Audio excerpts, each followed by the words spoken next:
Hello friends, welcome to online classes. मेरा नाम है रजत अग्रहरी। हम लोगों की ये जीएस की क्लास चल रही है जिसमें कि हम लोग पॉलिटी पढ़ रहे हैं। कल लास्ट जो क्लास चली हम लोगों की, उसमें हम लोगों ने पढ़ा था फेडरल सिस्टम, भारत का फेडरल सिस्टम। हमने ये देखा था कि अमेरिका में क्या है। अमेरिका पूर्ण संघात्मक है, फुल फेडरेशन है। ब्रिटेन को देखा था, फुल यूनिटरी एकात्मक व्यवस्था है। हम लोगों ने भारत को देखा था कि भारत ने जो संघात्मक व्यवस्था अपनाई है वह है तो एक संघवाद से ही प्रेरित है, लेकिन केंद्र के पक्ष में झुकी हुई है, जिसको हमने कनाडा से लिया गया है, जिसको हमने यूनियन कहा है। फिर हमने बात की थी ऐसा क्यों केंद्र के पक्ष में क्यों जो है वो झुका हुआ है। ये सब चीजें हम लोगों ने कल डिटेल में देखी थी। फिर इसके बाद हम लोगों ने बात चालू की थी केंद्र और राज्य का संबंध, सेंटर और स्टेट रिलेशनशिप। उसमें हम लोगों ने बात करी थी विधायी संबंधों की। विधायी संबंध चल रहा था। उसके बाद हमको दो और संबंध देखने हैं, प्रशासनिक संबंध और वित्तीय संबंध। अभी विधायी संबंध कंप्लीट नहीं हुआ है, ठीक है। तो आज की क्लास में हम विधायी संबंध पहले कंप्लीट करेंगे, फिर इसके बाद हम लोग आगे आएंगे प्रशासनिक संबंध वगैरह में, फिर आगे हम लोग आएंगे प्रशासनिक संबंध में, ठीक। चलिए फिर विधायी संबंध की पहले बात करते हैं। विधायी संबंध में हम लोगों ने, आप लोग जो वीडियो है ना पूरा देखा करिए शुरू से लेकर के अंत तक, जिससे कि आप लोगों को क्लास पूरी अच्छे से समझ में आए। अगर कभी ऐसा होता है क्लास की लेंथ लंबी हो जाती है, 45 मिनट्स की क्लास हो गई, और अगर आप पूरा उस वीडियो को देखना चाहते हैं, बीच बीच में मन नहीं लग रहा है, तो वहां से वीडियो पॉज करिए, वापस से जब आपका मन लगने लगे तो वहीं से प्ले कर दीजिए, है ना। इससे क्या होता है कि आप जितना भी समझोगे ठोस समझोगे, और जब एक बार कोई चीज सॉलिड दिमाग में बैठ जाए तो उसके बाद फिर वो दिमाग से हटती नहीं है। खास तौर पे जो ऑब्जेक्टिव क्वेश्चंस होते हैं उनके लिए तो कभी नहीं हटती। ऑप्शन देख करके आंसर माइंड में क्लिक कर ही जाता है, अगर आपने कभी उसको अच्छे से पढ़ा होगा। चलिए बात करते हैं सेंटर और स्टेट रिलेशनशिप में। पहले हम बात करेंगे किसकी, विधायी शक्ति की, जो कि संविधान के भाग 11 और चैप्टर 1 में है। ये हमने सब कल देख लिया था। हमने यह भी देखा था कि जो विधायी शक्तियां हैं उनको दो आधारों में देखेंगे, एक देखेंगे क्षेत्र के आधार पर और एक देखेंगे विषय के आधार पर। तो क्षेत्र के आधार पर बहुत छोटा था कि जो प्रांत है, स्टेट है, उसका जो कानून होगा वो केवल उसी स्टेट में लागू होगा, और जो देश है यानी कि संघ है, केंद्र है, उसका जो कानून होगा वह पूरे देश में लागू होगा। और उसके लिए एक एक्स्ट्रा टर्म यूज किया था मैंने कि उसको राज्य क्षेत्रातीत विधायन की उसको अनुमति होती है, या उसको ऐसी शक्ति रहती है जिसको हम लोग एक्स्ट्रा टेरिटोरियल लेजिस्लेटिव कहते हैं। और ये कैसा विधायन है, इसका मतलब क्या होता है कि कोई भी भारतीय नागरिक जो भारत के बाहर रह रहा हो उस पर भी भारत देश के केंद्र के कानून लागू होंगे, ठीक है। यह चीज थी क्षेत्र के आधार पे। फिर हम लोगों ने बात की थी विषय के आधार पे। तो इसमें यह था कि किस विषय पर कौन कानून बनाएगा। तो मैंने तीन सूचियों का जिक्र किया था, एक थी संघ सूची, एक थी राज्य सूची और एक थी समवर्ती सूची। संघ सूची पर कानून कौन बनाएगा, संघ यानी कि केंद्र बनाएगा। वापस से लिख देता हूं मैं, संघ सूची पर कानून कौन बनाएगा, केंद्र बनाएगा, ठीक। जो राज्य सूची होगी उस पर कानून कौन बनाएगा, राज्य बनाएगा। और जो समवर्ती सूची होगी, कल क्लास के लास्ट में यही टेबल मैंने डिस्कस करी थी, ठीक है। जो समवर्ती सूची होगी उस पर कौन कानून बनाएगा, राज्य भी कानून बना सकता है और केंद्र भी कानून बना सकता है। मूल संविधान में संघ सूची में 97 विषय थे, 97, और आज की डेट में इसमें 100 विषय है, 100। राज्य सूची में 66 विषय थे, 66, और आज की डेट में वर्तमान समय में 61 विषय है, 61। उसी तरह समवर्ती सूची में पहले 47 विषय थे और आज की डेट में यह 52 विषय हैं। तो ये आपको याद रखना था, ठीक है। यहां तक हम लोगों ने कल बात कर ली थी। अब आगे हम लोगों को कुछ चीजें इसमें डिस्कस करनी थी। देखिए क्या क्या डिस्कस करना है, डिस्कस क्या करना है मैं कर ही देता हूं। सवाल ये उठता है कि मान लीजिए ये 100 विषय इसमें है, 61 विषय इसमें है, अब 52 विषय इसमें है। मान लीजिए कभी कोई एक ऐसा विषय आ जाए जिसपे कानून बनाने की सिचुएशन आ जाए जिसका ना जिक्र इस संघ सूची में है, उसकी चर्चा ना राज्य सूची में है, ना उसकी चर्चा समवर्ती सूची में। तो ऐसी स्थिति में क्या होगा, तो याद रखिएगा जिन विषयों की चर्चा इन तीन सूचियों में नहीं है, इन तीनों सूची के बाहर के जितने भी विषय आएंगे या बाहर के जितने भी विषय हैं उन सब में कानून बनाने की शक्ति सिर्फ और सिर्फ केंद्र को है, सिर्फ और सिर्फ कानून बना नहीं सकती उसमें केंद्र को है। और ये क्या कहलाता है? अवशिष्ट शक्तियां कहलाता है। क्या कहलाता है? अवशिष्ट शक्तियां। और इसका कुछ संवैधानिक आधार है क्या? तो मैं कहूंगा बिल्कुल इसका संवैधानिक आधार है। एक आर्टिकल होता है, एक आर्टिकल होता है 248, 248, ठीक। आर्टिकल 248 के तहत अवशिष्ट शक्तियां, यानी कि वह सारे विषय जिनकी चर्चा ना संघ में है, ना राज्य में है, ना समवर्ती में है, उन सभी विषयों पर कानून बनाने का अधिकार जिन विषयों का उल्लेख उक्त सूचियों में नहीं है,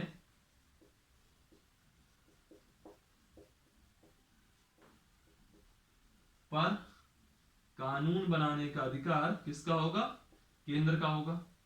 कई बार यही पूछ लेता है कि अवशिष्ट शक्तियों, अवशिष्ट जो विषय हैं, अवशिष्ट जो शक्तियां हैं, वह किसके पक्ष में? तो आप क्या कहोगे? केंद्र के पक्ष में। यानी कि जिन विषयों का इन तीनों में उल्लेख नहीं है, उस पर कानून बनाने का अधिकार किसका होगा? संसद यानी कि केंद्र का होगा। कानून बनाने का अधिकार केंद्र को है, ठीक है। इसको हम क्या कहते हैं? नाम क्या है इसका? अवशिष्ट शक्तियां। और इसमें आर्टिकल कौन सा आएगा? आर्टिकल 248। ये हमेशा आप लोगों को फोकस, ये मतलब दिमाग में आप बैठाल के रखिएगा। एक एक विषय भी बैठाल के रखिएगा। एसएससी वगैरह में अक्सर एक क्वेश्चन आ जाता है कि राज्य सूची में वर्तमान में कितने विषय हैं, या संघ सूची में वर्तमान में कितने विषय हैं, या समवर्ती सूची में वर्तमान में कितने विषय हैं। और फिर एक चीज ये भी पूछ सकता है कि अवशिष्ट शक्तियां जो है वह किस अनुच्छेद में है, तो आप कहोगे कि वह अनुच्छेद 248 में है। और वो अवशिष्ट शक्तियां होती क्या है? वह सारे विषय जिनकी चर्चा ना संघ सूची में है, ना राज्य सूची में है, ना ही समवर्ती सूची में है, वह सब आपके क्या कहलाएंगे? आपके कहलाएंगे अवशिष्ट, अवशिष्ट विषय, अवशिष्ट शक्तियां। और ये किसके पक्ष में है? यह केंद्र के पक्ष में है, क्योंकि इस पे कानून बनाने का अधिकार सिर्फ केंद्र को है। एक तो पॉइंट ये हो गया। एक दूसरे पॉइंट की चर्चा करता हूं मैं। मैंने बताया कि जो ये समवर्ती सूची है, इस पे कानून बनाने का अधिकार राज्य को भी है और केंद्र को भी है। इस पे कानून बनाने का अधिकार राज्य को भी है और केंद्र को भी है। अब मैं कहता हूं कि अगर मान लीजिए, जैसे कल मैंने कुछ एग्जांपल भी दिए थे, समवर्ती सूची के भी कुछ एग्जांपल दिए थे, राज्य सूची के भी कुछ एग्जांपल दिए थे, और संघ सूची के भी कुछ एग्जांपल दिए थे।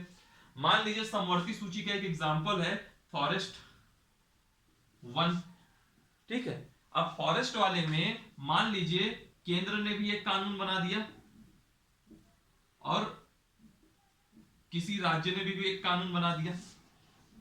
केंद्र, राज्य ने कानून बनाया कि हमारे राज्य में टोटल जितनी लैंड है, मान लीजिए 100 स्क्वायर किलोमीटर उसके पास जमीन का क्षेत्रफल है, तो उसका 20% यानी कि 20 किलोमीटर, 20 वर्ग किलोमीटर क्षेत्रफल में वनों का आच्छादित होगा, ठीक है। वन आच्छादित होगा, यानी कि इसने कहा कि 20% वन रहे। मान लीजिए ऐसा इसने कहा। केंद्र ने कानून बना दिया कि हमारे, मतलब केंद्र ने कानून बना दिया कि पूरे देश में हमको 33% वन चाहिए, यानी कि हर राज्य में 33% वन चाहिए। और राज्य ने कानून बनाया कि 20% वन चाहिए। और विषय तो ऐसा है कि जिसपे केंद्र भी कानून बना सकता है, राज्य भी कानून बना सकता है। और राज्य का क्षेत्राधिकार उसके राज्य पे है, केंद्र का क्षेत्राधिकार पूरे देश में है, पूरे हर राज्य में है। तो सवाल उठता है, मान लीजिए ये राज्य है, एक एग्जांपल ले लीजिए कि ये राज्य है यूपी, ठीक।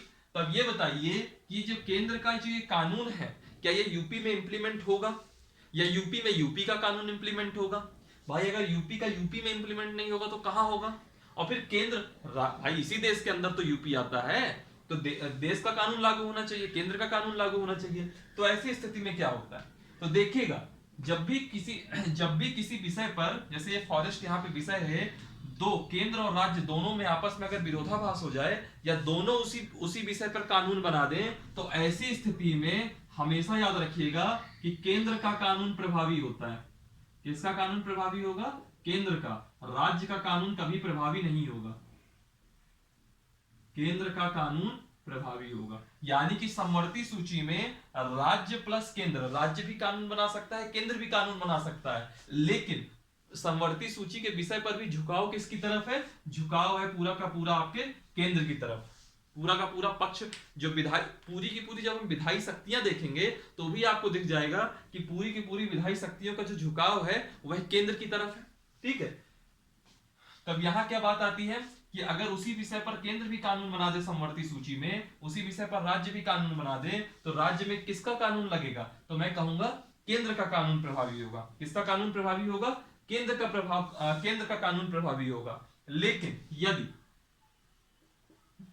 याद करिए, जब मैंने राज्यपाल की स्वविवेक की शक्तियां पढ़ाई थी, तो वहां पे एक अनुच्छेद बताया था, अनुच्छेद 200। वहां पर भी मैंने यही सेम एग्जांपल समझाया था और तब कहा था कि जब आप संघ और राज्य सूची वगैरह देखेंगे तो बहुत अच्छे से समझ में आएगा। तो अब यहां अच्छे से और समझ लीजिएगा।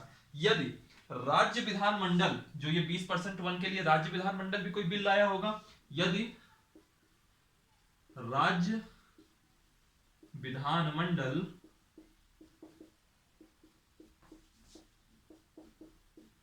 द्वारा पारित विधेयक को राज्यपाल राष्ट्रपति के पुनर्विचार के लिए आरक्षित कर दें,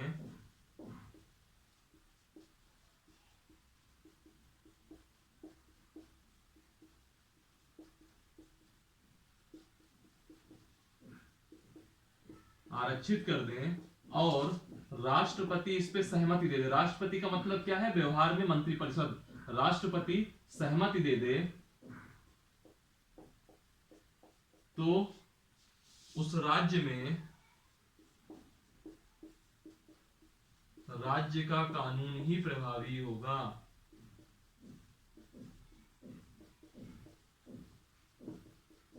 इसको समझिएगा। यहां पे यह लिखा है कि मान लीजिए केंद्र ने कहा कि 33% वन चाहिए, राज्य ने कहा 20% वन चाहिए, विरोधाभास हो गया, तो केंद्र का कानून प्रभावी होगा।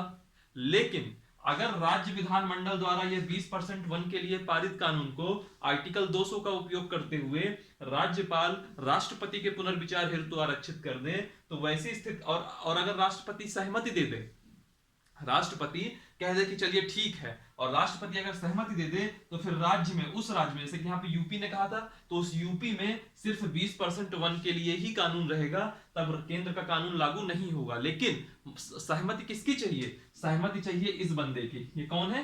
राष्ट्रपति, यानी कि मंत्रिपरिषद। यानी कि केंद्र अगर चाहेगा तो ही राज्य के अंदर वो वाला कानून लागू होगा जो विरोधाभास की स्थिति वाला है समवर्ती सूची में। अदरवाइज केंद्र का ही कानून प्रभावी होगा। तो अब सिंपल भाषा में समझिए, आज एक कानून बनाया केंद्र ने कि इस राज्य में, मतलब पूरे देश में 33% हमको वन चाहिए, वनाच्छादित जमीनें चाहिए। तो जब वनाच्छादित 33% वन चाहिए टोटल लैंड में, तो यानी कि हर राज्य में 33% वन होना चाहिए। यूपी ने कानून बनाया हुआ था 20% वन का, तो कानून अब यूपी में किसका लागू हो जाएगा? केंद्र का लागू हो जाएगा। यानी कि 20% की जगह 33% आपको करना ही पड़ेगा। लेकिन योगी आदित्यनाथ के द्वारा जो पारित ये विधेयक था 20% वन के लिए, उस विधेयक को राज्यपाल कौन है? आनंदीबेन पटेल राष्ट्रपति के पुनर्विचार के लिए आरक्षित कर दें, और राष्ट्रपति यानी कि रामनाथ कोविंद जी, और रामनाथ कोविंद जी का मतलब क्या है व्यवहार में? मंत्रिपरिषद। अगर मंत्रिपरिषद उसको हाँ कर देती है, सहमति दे देती है, हालांकि मैं मंत्रिपरिषद बोल रहा हूं लेकिन आपको हमेशा राष्ट्रपति याद रखना है, राष्ट्रपति सहमति दे देती है, तो वैसी स्थिति में यूपी का ही कानून यानी कि 20% वन का ही कानून लागू होगा। और उसके अलावा जो स्टेट है, जैसे कि एमपी है, छत्तीसगढ़ है, बाकी सब राज्यों में 33% वन वाला कानून लागू होगा। और अगर मान लीजिए यूपी की जगह भी यहाँ एमपी होता, एमपी ने 20% की जगह 25% वन कर रखा होता, मैं एक एग्जांपल ले रहा हूं, एमपी होता और 25% वन कर रखा होता, और यही अगर पूरी सेम प्रोसेस चली होती और राष्ट्रपति ने सहमति दे दी होती, तो हमारे यहाँ भी हमारे राज्य का कानून लागू हो जाता। ठीक है।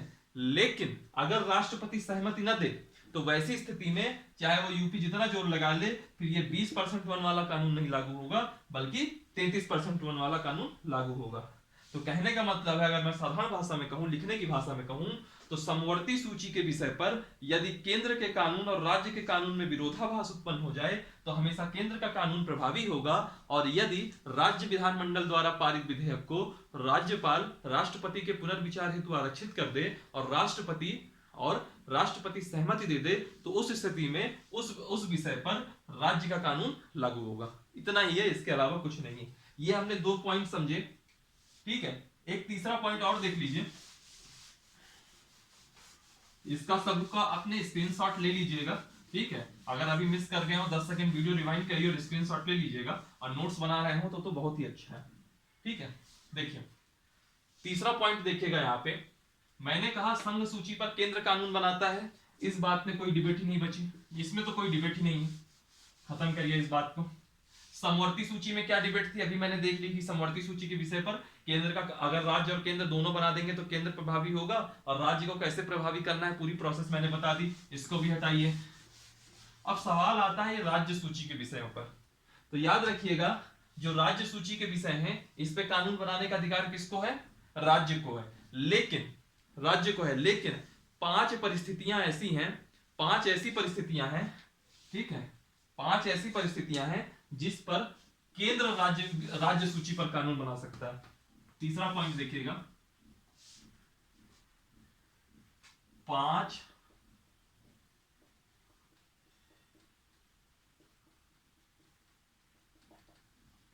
ऐसी परिस्थितियां हैं जिनमें केंद्र राज्य सूची पर कानून बना सकता है।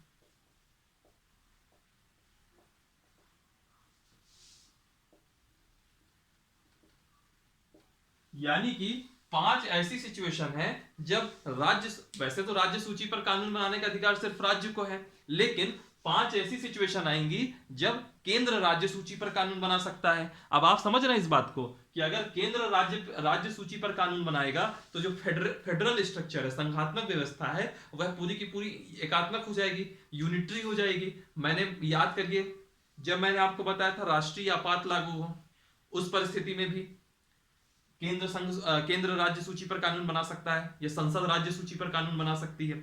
जब मैंने आपको बताया था जब मैं राज्यपाल की सॉरी जब मैं आपको राज्यसभा की अनन्य शक्तियां पढ़ा रहा था, तब मैंने आर्टिकल 249 कहा था कि राज्यसभा के अगर 2/3 मेंबर इस पक्ष में आ जाएं कि हमको राज्य सूची पर कानून बनाना है, तो राज्य सूची पर वो कानून बना सकते हैं जो कि 1 साल के लिए मान्य रहेगा, जब मैंने आर्टिकल 249 बताया था। तो वैसे करके दो परिस्थितियां हो गई, जब राष्ट्रपति शासन किसी राज्य में लगा हो, उस परिस्थिति में भी संसद यहाँ कानून बना सकती है राज्य सूची पर। तो ये 3 परिस्थितियां हो गई, तो 2 और परिस्थितियां हैं, कौन सी हैं, तो हम ये पांचों की पांचों एक बार देख लेते हैं। सबसे पहले हम देखते हैं आर्टिकल, पहले हम बात कर लेते हैं आर्टिकल कौन कौन से हैं। तो एक आर्टिकल है 249, इसको आप लोग चर्चा कर चुके हैं। एक आर्टिकल है 250, एक आर्टिकल है 252, और एक आर्टिकल है 253, और एक आर्टिकल है 356।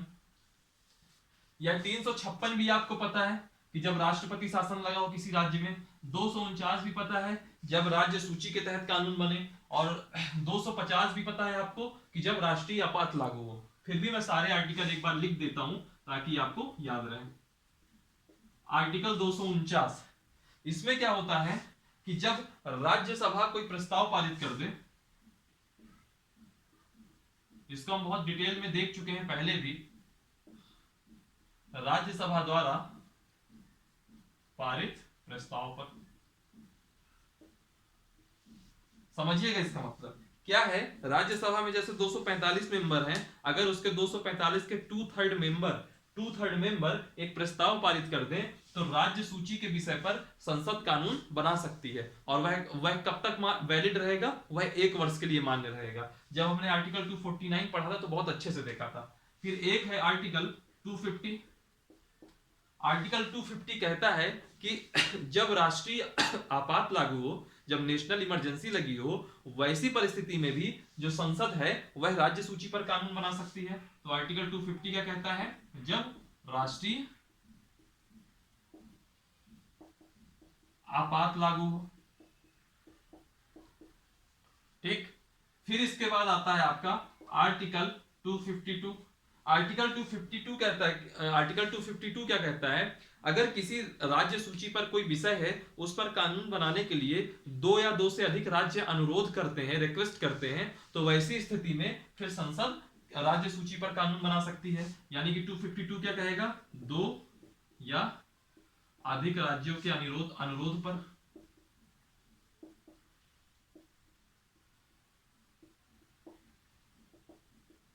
ठीक, ये 249 हो गया, 250 हो गया, 252 हो गया। अब आते हैं आर्टिकल 253 पे।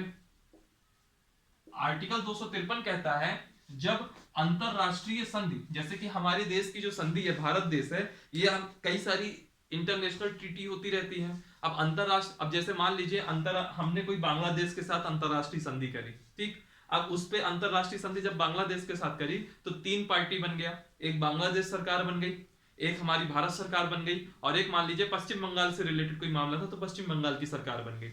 अब पश्चिम बंगाल की सरकार क्या कर रही है, उसमें रोड़ा अटका रही है, क्योंकि वो उसके राज्य सूची का विषय है, तो वो कह रही है कि हम नहीं पारित करेंगे। तो ऐसी स्थिति में आर्टिकल 253 का उपयोग करते हुए भी जो संसद है वह राज्य सूची पर कानून बना सकती है, यानी कि अंतरराष्ट्रीय संधि की शर्तों को लागू करने के लिए।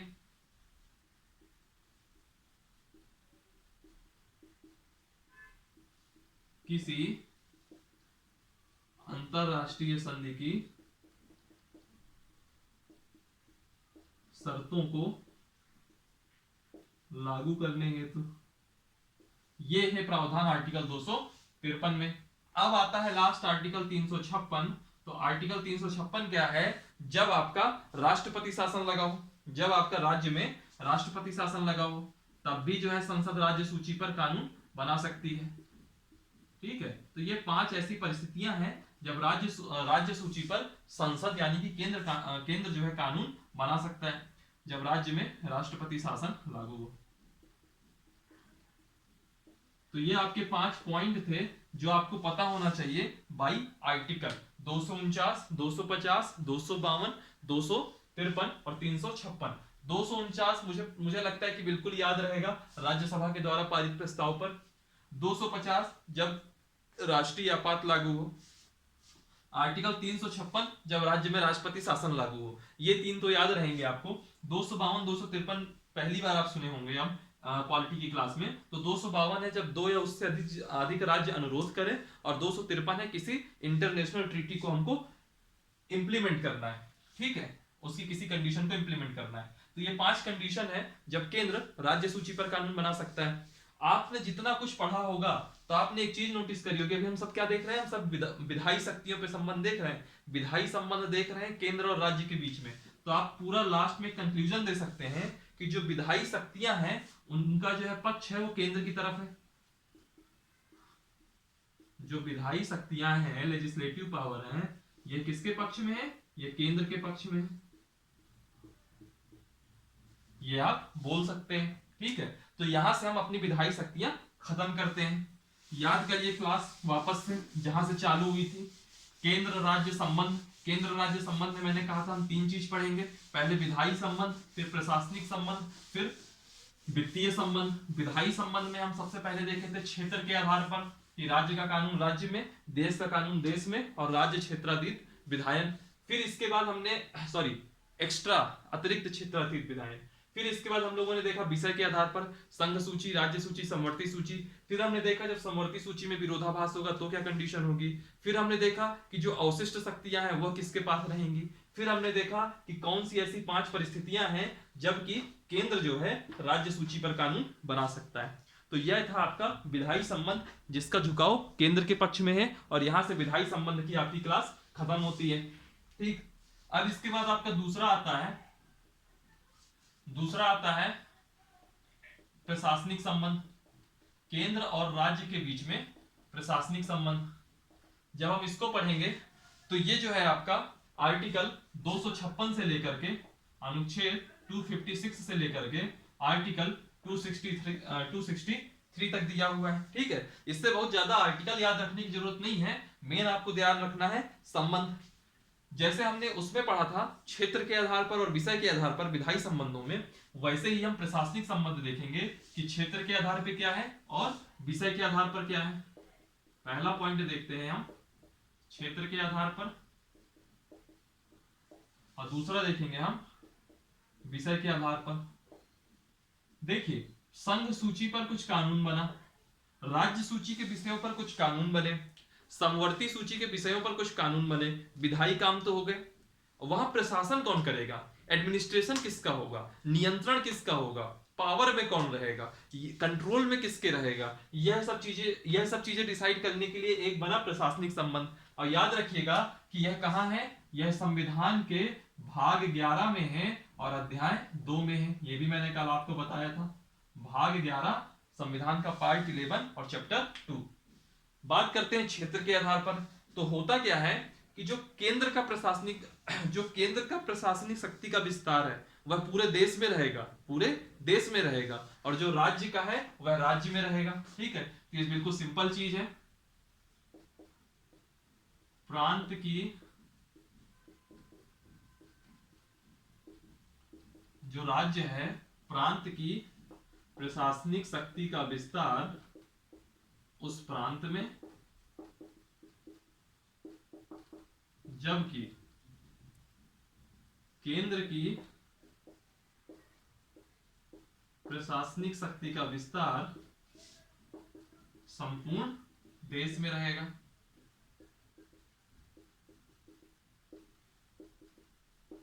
ठीक, ये कोई बहुत टफ चीज नहीं लिखी है। वहां विधायी शक्ति का विस्तार सेम हमने ऐसे देखा था, यहाँ पे हमने प्रशासनिक शक्ति का विस्तार देख लिया ऐसे ही। ठीक है, प्रशासनिक शक्ति कोई बहुत बड़ा टॉपिक नहीं है, छोटा है, बहुत जल्दी हो जाएगा।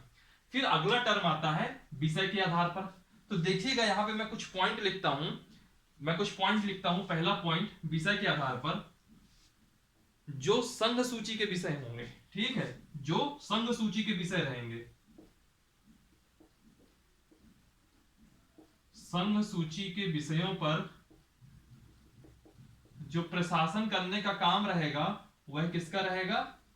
केंद्र का। ठीक, संघ सूची है तो इस पे प्रशासन किसका है? केंद्र का है। ठीक है, और जो राज्य सूची है, जो समवर्ती सूची है, राज्य सूची और जो समवर्ती सूची के विषय पर जो प्रशासन होगा वह किसका होगा? वह होगा आपका राज्य का। यह 2 पॉइंट आप याद रखिएगा।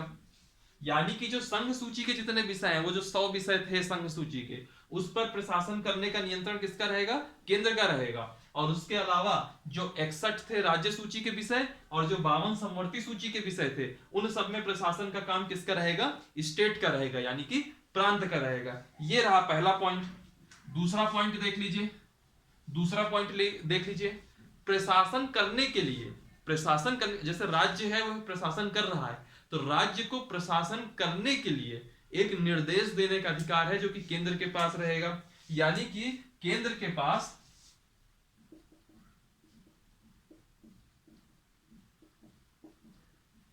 राज्य को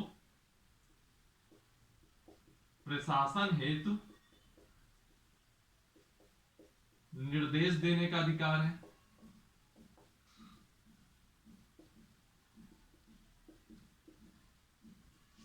केंद्र के पास राज्य को प्रशासन हेतु निर्देश देने का अधिकार है। और मान लीजिए किन्हीं परिस्थितियों में अगर राज्य जो है उन निर्देशों का पालन ना कर पाए या उन निर्देशों का उल्लंघन करे, तो वैसी स्थिति में क्या होता है? तो वैसी स्थिति में अगर निर्देशों का उल्लंघन होता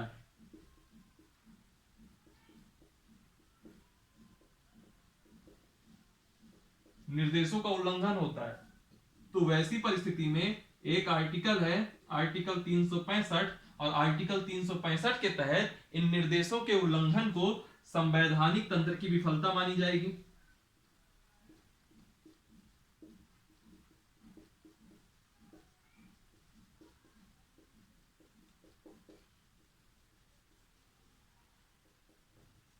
संवैधानिक तंत्र की विफलता मानी जाएगी। और इसको आधार बना के इस आर्टिकल 365 के अंतर्गत संवैधानिक तंत्र की विफलता को आधार मान करके आर्टिकल 356 का उपयोग किया जाएगा, 356 का, और राज्य में राष्ट्रपति शासन लगा दिया जाएगा।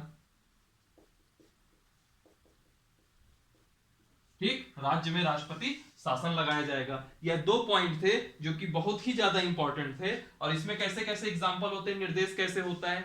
जैसे अब आपके यहाँ रेलवे का ट्रैक है, रेलवे है तो केंद्र का विषय, लेकिन जो रेलवे की सुरक्षा है, ट्रैक की सुरक्षा है, या रेलवे का जो रखरखाव है, वह सब जिम्मेदारी किसकी है? प्रांत की है। अगर प्रांत वह जिम्मेदारी नहीं निभा पाता है तो उसके आधार पे आर्टिकल 365 का इस्तेमाल करके कहा जाएगा कि संवैधानिक तंत्र की विफलता हो गई है, और इसको आधार बना करके 356 के तहत राष्ट्रपति शासन लगा दिया जाएगा उस राज्य में।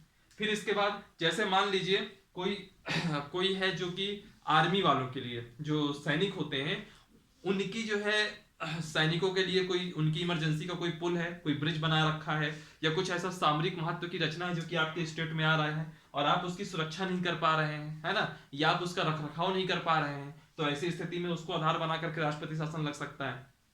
मान लीजिए जो केंद्र की प्रशासनिक शक्ति है, जैसे मैंने कहा संघ सूची के विषयों पर केंद्र का, अब जैसे मान लीजिए सीबीआई है, सीबीआई आई, अब आपने उसको कॉपरेट नहीं किया या फिर आपने उससे काम में बाधा डाली, तो उसको आधार करके भी, उसको आधार बना करके भी राष्ट्रपति शासन लगाया जा सकता है। ये कुछ पॉइंट थे, ठीक है। और एक चीज याद रखिएगा कि जो केंद्र और राज्य हैं वो आपस में सहमति बना करके एक दूसरे प्रशासनिक शक्तियों का आदान प्रदान भी कर सकते हैं। मान लीजिए कोई एक टीम है जो केंद्र के अंदर का कोई अधिकारी है, अब राज्य में चाहिए, तो एक आपस में उनकी आपसी सहमति होगी, वो अधिकारी वहां जाएगा, उनको जैसी भी प्रशासनिक मदद की आवश्यकता होगी वह प्रशासनिक मदद करेगा। इसको हम कैसे समझेंगे, इसको हम समझेंगे आईएएस अधिकारी। एक आईएएस अधिकारी जब बनता है तो वह केंद्र के अंडर रहता है, लेकिन उसको डेपुटेशन में स्टेट में भेजा जाता है, और जब वह स्टेट में जाता है तो वह राज्य के लिए काम करने लगता है, ठीक है। हालांकि केंद्र कभी भी उसको वापस बुला भी सकती है। बहरहाल इतना हो गया। फिर हाँ यही चीज थी। प्रशासनिक संबंध में इतना आपका सफिशियंट है, इतना ही आपको पता होना चाहिए कि भाग 11 अध्याय 2 में है प्रशासनिक शक्ति, क्षेत्र के आधार पर प्रांत की प्रशासनिक शक्ति का विस्तार उस प्रांत में रहेगा, और जो केंद्र है उसका जो विस्तार है, केंद्र की प्रशासनिक शक्ति का विस्तार है वह पूरे देश में रहेगा। संघ सूची के विषयों पर प्रशासन केंद्र करेगा, राज्य और समवर्ती सूची इन पे प्रशासन राज्य का रहेगा। केंद्र के पास राज्य को प्रशासन हेतु निर्देश देने का अधिकार है, और निर्देशों का उल्लंघन करने पर आर्टिकल 365 का उपयोग करके संवैधानिक तंत्र की विफलता मानी जाएगी, और वैसी परिस्थिति में इसको आधार बनाकर 356 का उपयोग करते हुए उस राज्य में राष्ट्रपति शासन लगाया जा सकता है।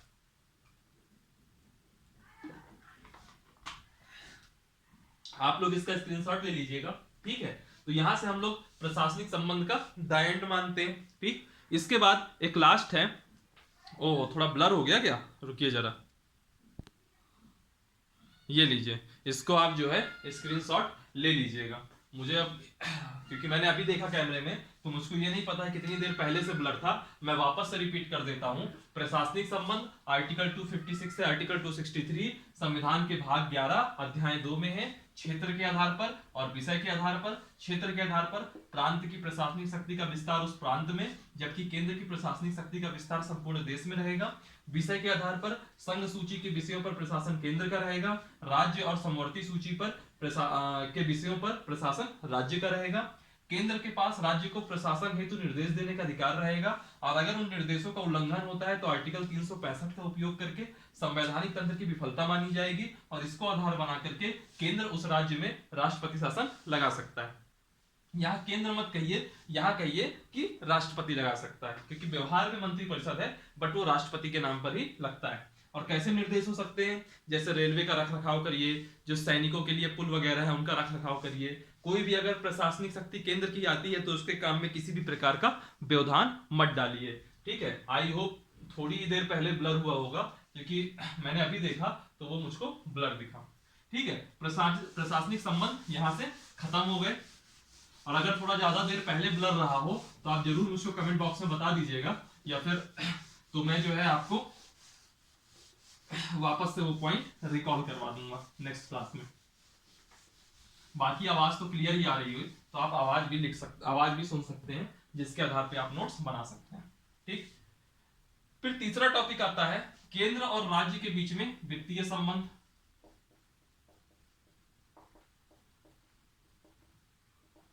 केंद्र और राज्य के बीच में वित्तीय संबंध, जब हम इसको पढ़ेंगे तो याद रखिएगा यहां हमको क्या देखना है कि केंद्र और राज्य के बीच में वित्तीय संबंध कैसा है। तो यहाँ पे हम कुछ चीजें पढ़ेंगे, जैसे पहले तो चीजें बेसिक चीजें देख लीजिए कि ये संविधान के भाग 12 में है, ठीक।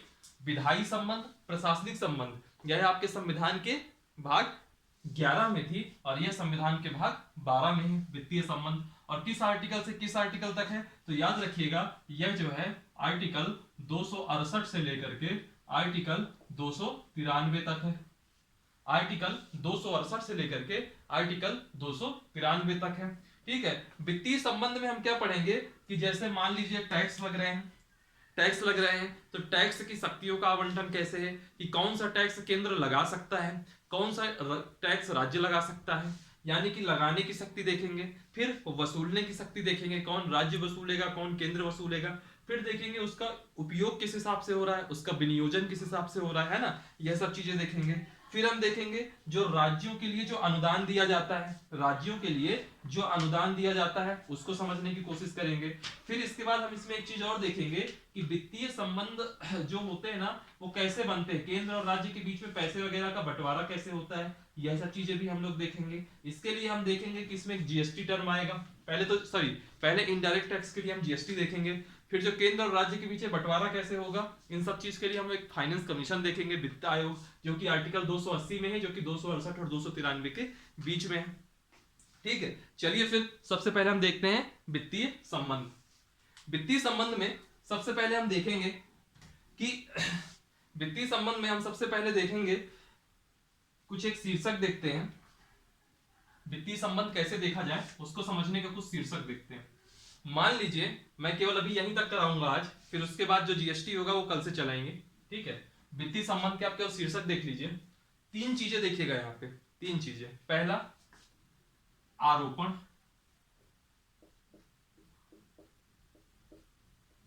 आरोपण का मतलब क्या होता है, इसका मतलब समझिएगा निर्धारित करने वाला, यानी कि निर्धारण। अभी मैं इसका मतलब समझाता हूं क्या है। आरोपण हो गया। आरोपण के बाद है संग्रहण, आरोपण के बाद है संग्रहण। नाम सही लग रहा है, संग्रहण का मतलब क्या है, संग्रहित करने वाला, यानी कि कलेक्ट करने वाला। ठीक है, और संग्रहण के बाद आता है विनियोजन। विनियोजन का मतलब होता है इस्तेमाल कौन करेगा, मैं साधारण भाषा में बोल रहा हूं, यूज। ठीक है, विनियोजन हो गया। ठीक, आरोपण, संग्रहण और विनियोजन। और विनियोजन के बाद हम देखेंगे कुछ एग्जाम्पल देखने हैं हम किनकी बात कर रहे हैं। ठीक है, ये शीर्षक बस आज हम करेंगे वित्तीय संबंध में। फिर इसके बाद जो टॉपिक है वह वित्तीय संबंध के आपके नेक्स्ट क्लास में होंगे। सबसे पहले हम बात करते हैं आरोपण। देखिए मैं आपको बताऊंगा कुल 5 परिस्थितियां। पहली परिस्थिति तब बताऊंगा जब किसी विषय पर केंद्र टैक्स लगाए, केंद्र टैक्स लगाए, केंद्र ही टैक्स वसूले और केंद्र ही उसका इस्तेमाल करे।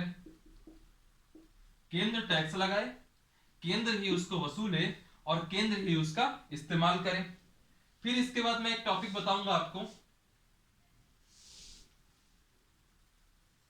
ठीक, फिर मैं इसके बाद बताऊंगा कि केंद्र उस टैक्स को लगाए, केंद्र उस टैक्स को लगाए, केंद्र ही उस टैक्स को वसूले और उसका इस्तेमाल राज्य भी करें और केंद्र भी करें।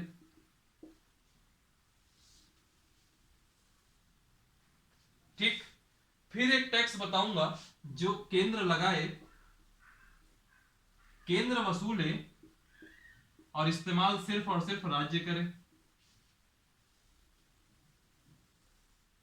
ठीक, केंद्र लगा रहा है, केंद्र वसूल रहा है और इस्तेमाल सिर्फ और सिर्फ राज्य कर रहा है।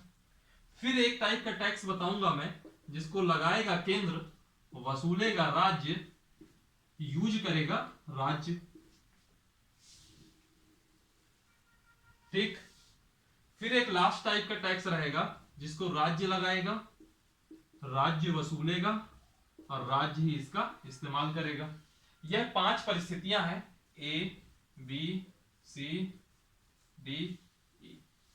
मैंने ऐसा बिल्कुल सिंपल तरीके से आपको यहाँ चार्ट के फॉर्म में बता दिया, बल्कि क्या है कि ये जो हर परिस्थिति है ना ये अलग अलग अनुच्छेद में दी गई है। जैसे केंद्र लगाएगा, केंद्र कलेक्ट करेगा और राज्य और केंद्र इसका इस्तेमाल करेंगे, यह आपका आर्टिकल 270 में दिया हुआ है, 270। केंद्र लगाएगा, केंद्र वसूलेगा और राज्य उसका इस्तेमाल करेगा, यह आपका आर्टिकल 269 में दिया हुआ है। केंद्र लगाएगा, राज्य वसूलेगा और राज्य ही उसका इस्तेमाल करेगा, यह आपका आर्टिकल 268 में दिया है। सो 268, 269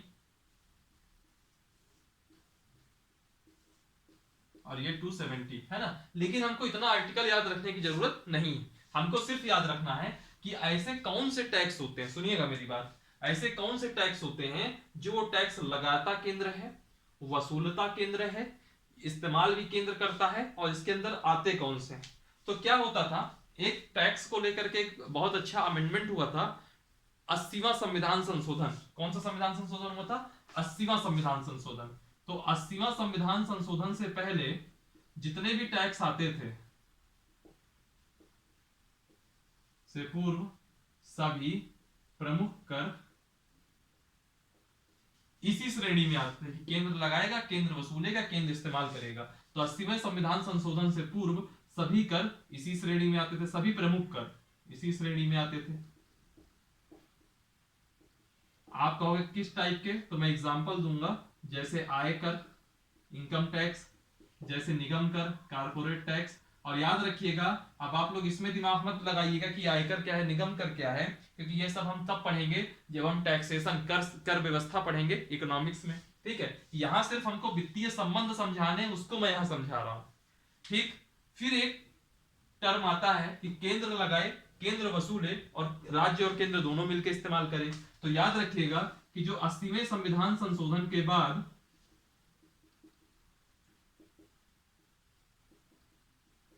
सभी प्रमुख कर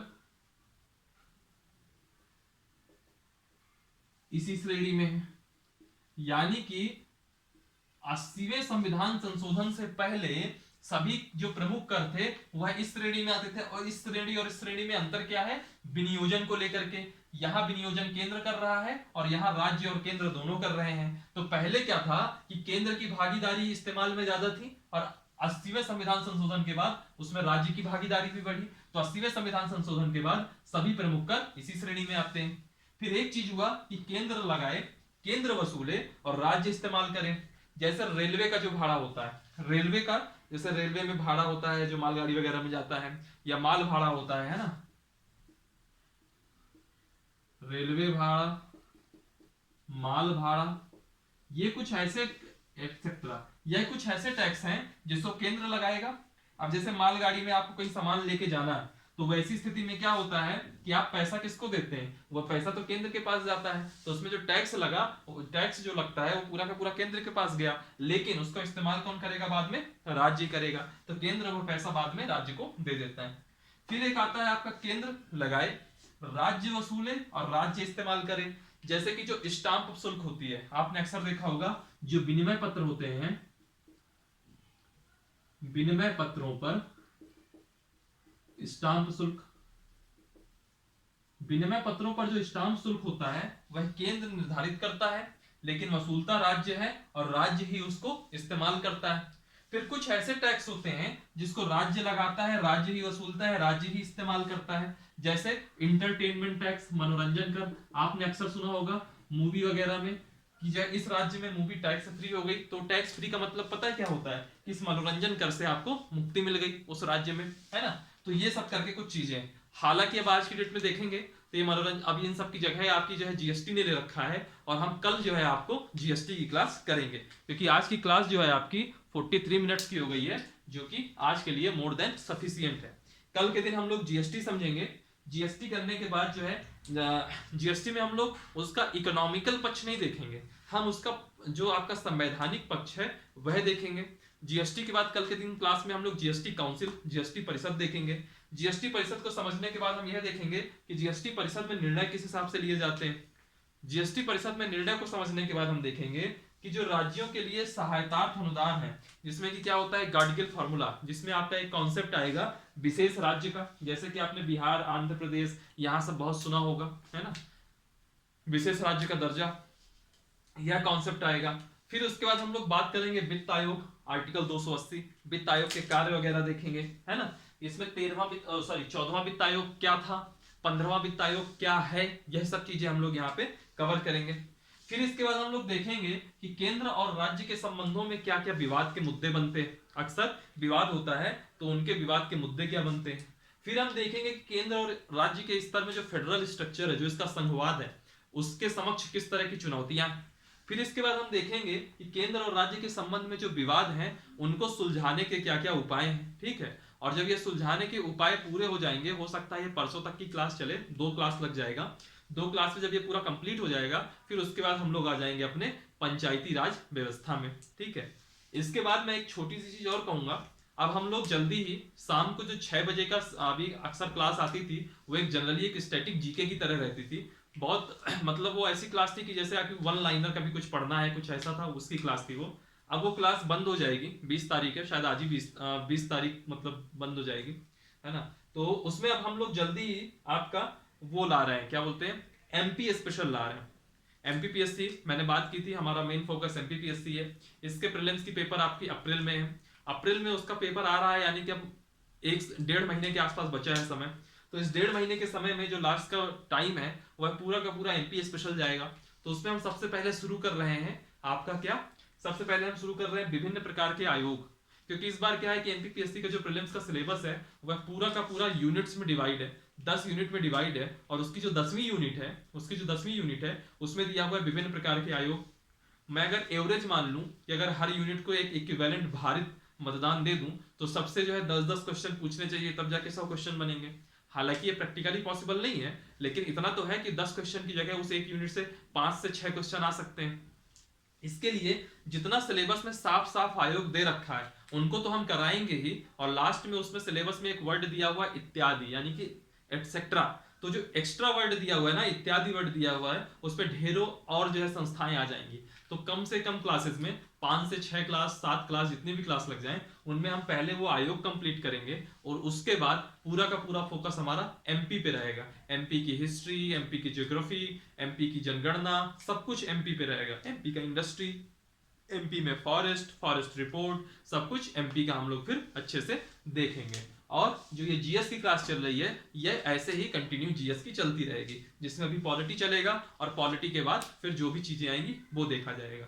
तो मैं आपसे ये कह रहा था कि इस पॉलिटी में जो विभिन्न प्रकार के आयोग वगैरह हैं, जैसे निर्वाचन आयोग, संघ लोक सेवा आयोग, राज्य लोक सेवा आयोग, है ना, सीएजी वगैरह, तो मान लीजिए हम देख चुके हैं पहले की क्लास में। लेकिन जितने आयोग हैं, जैसे आपका सीबीआई हो गया, है ना, सीवीसी हो गया, आपका जो है मानवाधिकार आयोग हो गया, अनुसूचित जाति जनजाति आयोग हो गया, या जितने प्रकार के आयोग है, विधि आयोग हो गया, क्योंकि वित्त आयोग तो इसमें हो जाएगा, लेकिन जो विधि आयोग हो गया, यह सारे के सारे आयोगों को हम एमपीपीएससी के स्पेशल वाली क्लास में एक पूरी प्लेलिस्ट रहेगी, तो आप वहां जाके कमीशन देख सकते हैं। तो मैं इसमें जो है पॉलिटी की क्लास में कमीशन एड ऑन नहीं करूंगा, ठीक है। बस इतनी सी बात करनी थी।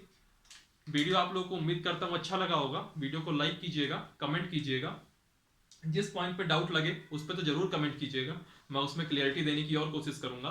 और चैनल को सब्सक्राइब कीजिए, इसकी लिंक सब जगह शेयर कीजिए, ताकि जो है लोग और जुड़े, ज़्यादा से ज़्यादा मात्रा में लोग जुड़े, है ना।